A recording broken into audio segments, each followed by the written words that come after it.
خود پتہ ہے کل کس کی باری ہے، پرسوں کس کی باری ہے، ترسوں کس کی باری ہے۔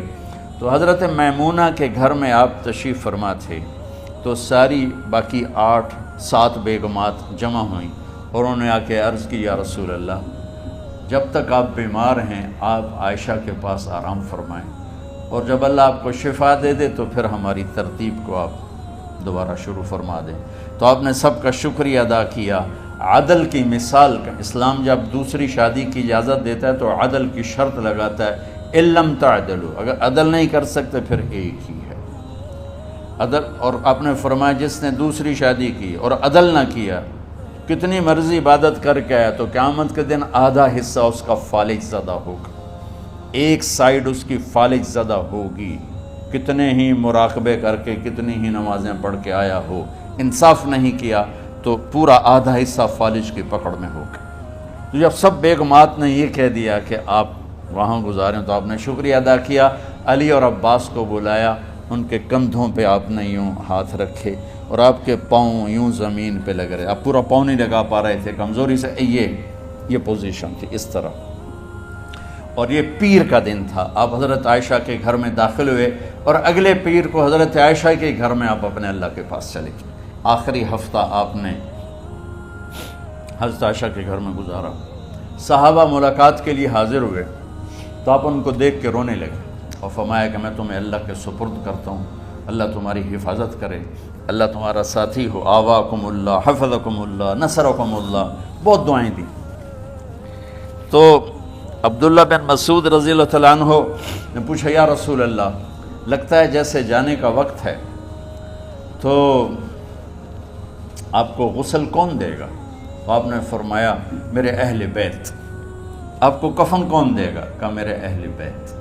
آپ کا جنازہ کون پڑھے گا؟ تو آپ رونے لگے۔ تو آپ نے فرمایا جب تم مجھے غسل دے دو تو سب نکل جانا، سب سے پہلے میرے 2 وزیر جبریل و میکائیل آئیں گے اور وہ میرے اوپر درود و سلام پڑھیں گے۔ ہمارے نبی کا جنازہ ایسے نہیں ہوا اللہ اکبر اور پیچھے صفیں، آپ کی چارپائی کے پاس آ کر صحابہ کھڑے ہو جاتے تھے، وہ میں ابھی بتاتا ہوں۔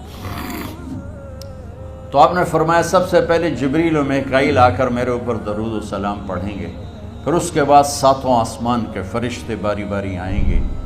جب وہ چلے جائیں گے تو پھر سب سے پہلے میرے خاندان، میرے اہل بیت کے مرد آ کر میرے اوپر سلام پڑھیں گے، پھر ان کی خواتین آ کر سلام پڑھیں گی، پھر ان کے بچے آئیں گے، پھر ان کے نوکر اور نوکرانی آئیں گی، اس کے بعد مہاجرین مکے کے قریش آئیں گے، اس کے بعد ان کی عورتیں آئیں گی، ان کے بچے آئیں گے، ان کے نوکر اور نوکرانی آئیں گی، اس کے بعد مدینہ والے آئیں گے، پھر مدینے کی خواتین آئیں گی، پھر ان کے نوکر نوکرانی آئیں گے، اور اس کے بعد مجھے تم اللہ کے سپرد کر دینا۔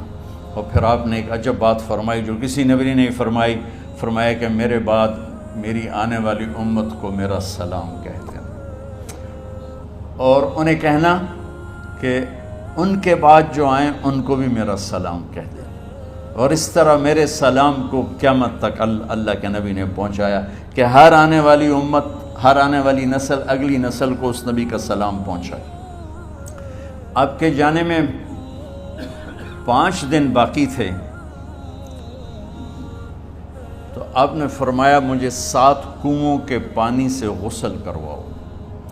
تو 7 کنوؤں سے پانی لایا گیا مشکیزوں میں بھر کے۔